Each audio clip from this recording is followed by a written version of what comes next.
Alors, pourquoi ce changement d'appellation depuis 2009 du nom d'Institut Pasteur à Fondation Institut Pasteur? Parce qu'en 2009, en fait, il s'est passé une évolution majeure qui a été que on a transformé l'institut qui existait en une fondation. Et cette fondation, il y avait l'État qui est membre fondateur et avec l'Institut Pasteur de Paris qui justement travaillait avec l'Institut Pasteur avant cette période exclusivement.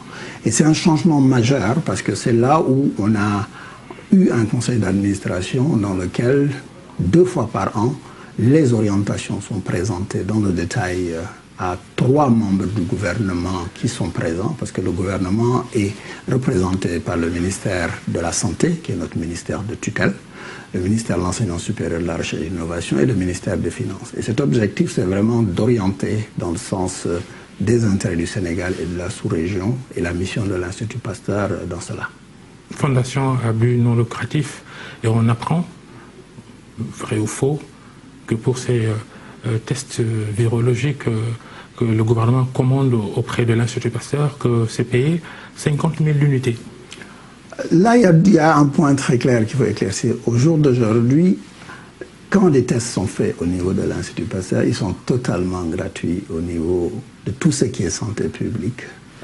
Tous les tests sont gratuits. Maintenant, c'est des tests qui ont un coût et l'Institut Pasteur s'organise avec le gouvernement et des bailleurs pour justement financer cette activité. Mais cette activité n'est pas faite pour gagner du bénéfice, il est fait à un prix coûtant.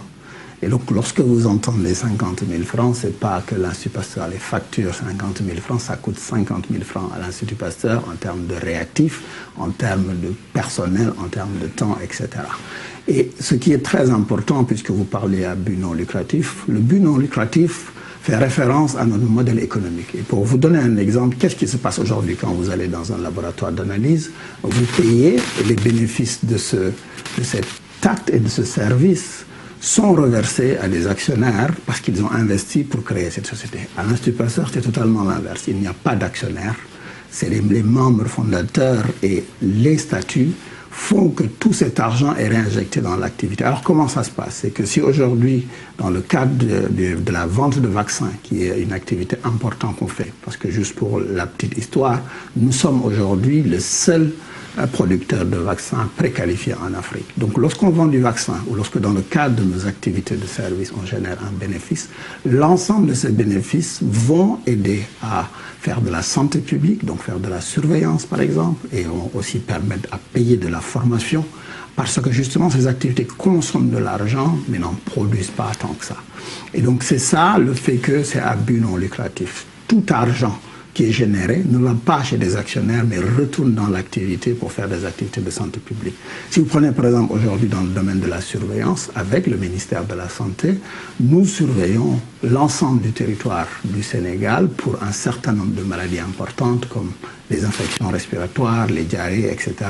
Et à partir de cette activité-là, qui est complètement financée soit par les activités bénéficiaires de l'Institut Pasteur, soit par des levées de fonds, ça fait qu'au niveau des populations, c'est totalement gratuit. Quand vous dites que vous avez reversé beaucoup d'argent que vous avez pu amasser à travers vos activités, que vous avez reversé dans les politiques de santé publique de l'État sénégalais, c'est estimé à quelle hauteur depuis que vous commencez à le faire?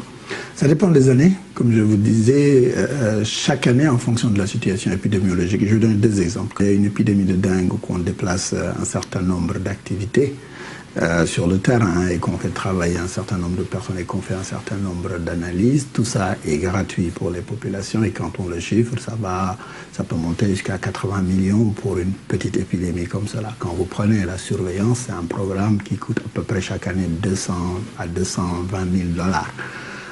Et donc, ce type d'activité, l'Institut Pasteur a soit des ressources propres parce qu'il les a générées, soit il va lever des fonds pour pouvoir compléter cela.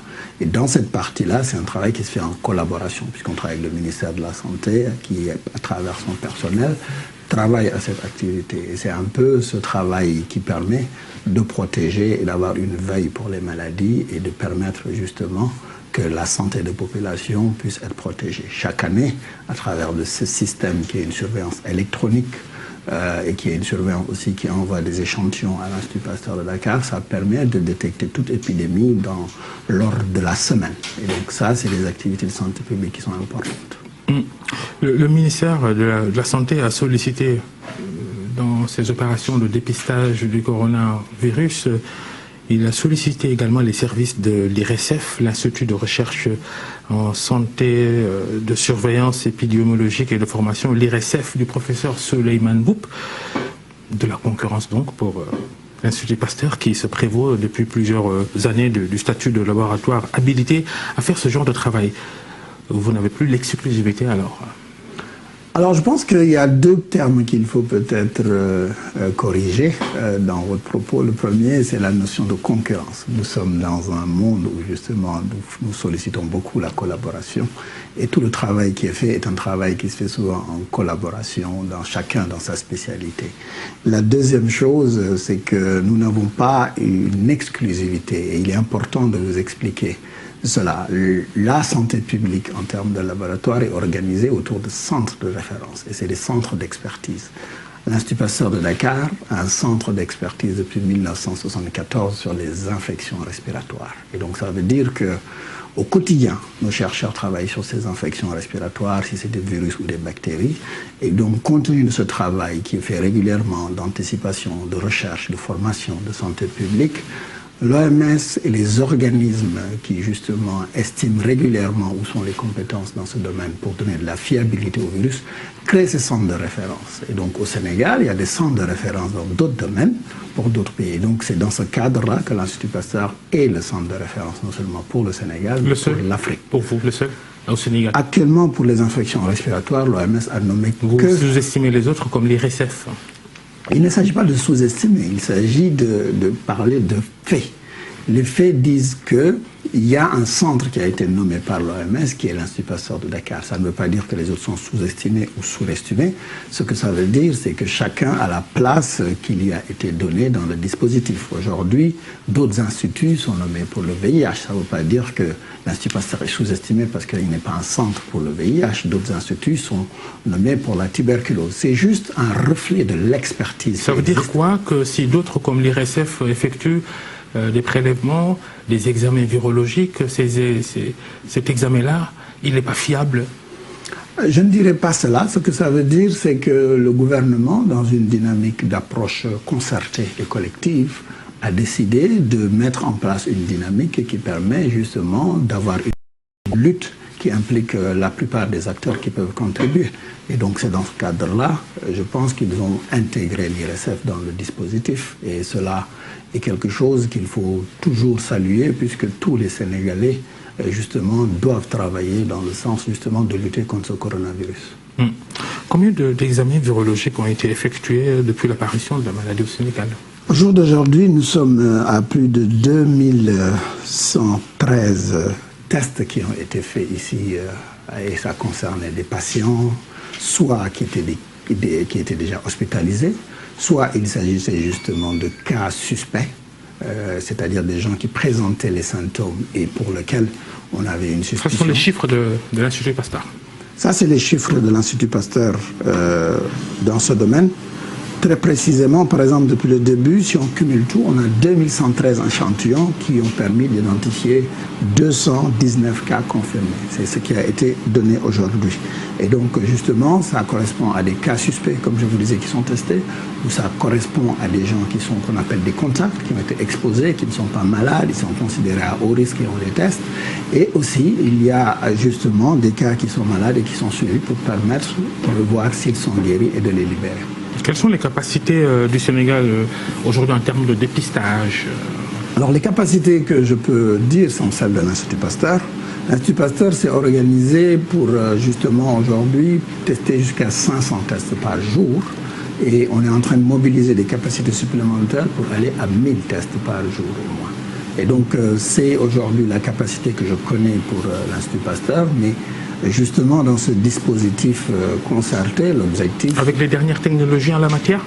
Avec les toutes dernières technologies, aujourd'hui justement il y a toute une série de capacités qui arrivent régulièrement Et ces capacités ont pour objectif justement de s'adapter à cette épidémie. Parce que on finit par l'ignorer, mais il y a 3 mois, un peu plus de 3 mois, on ne parlait pas du tout du coronavirus. Donc aujourd'hui, il y a des tests qui sont de plus en plus sophistiqués, qui arrivent. Et donc ici, on utilise les tests, en tout cas au niveau de l'Institut Pasteur, qui sont les meilleurs actuellement et qui ont été validés dans le monde comme ceux qui sont reconnus.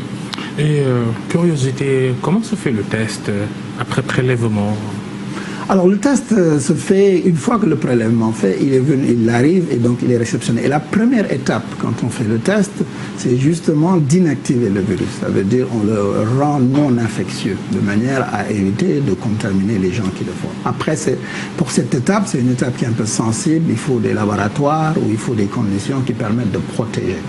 Une fois que cela est fait, on fait un processus dans lequel on va détecter le matériel génétique du virus par un processus qui va d'abord extraire ce matériel génétique, ensuite l'amplifier. Et c'est comme ça qu'on va voir s'il est présent ou il n'est pas présent. Une fois que ça c'est fait et qu'on peut dire qu'une personne est positive, il y a d'autres techniques qui vont permettre de caractériser le virus. C'est ce qu'on appelle par exemple le séquençage. Ça prend combien de temps pour faire le test?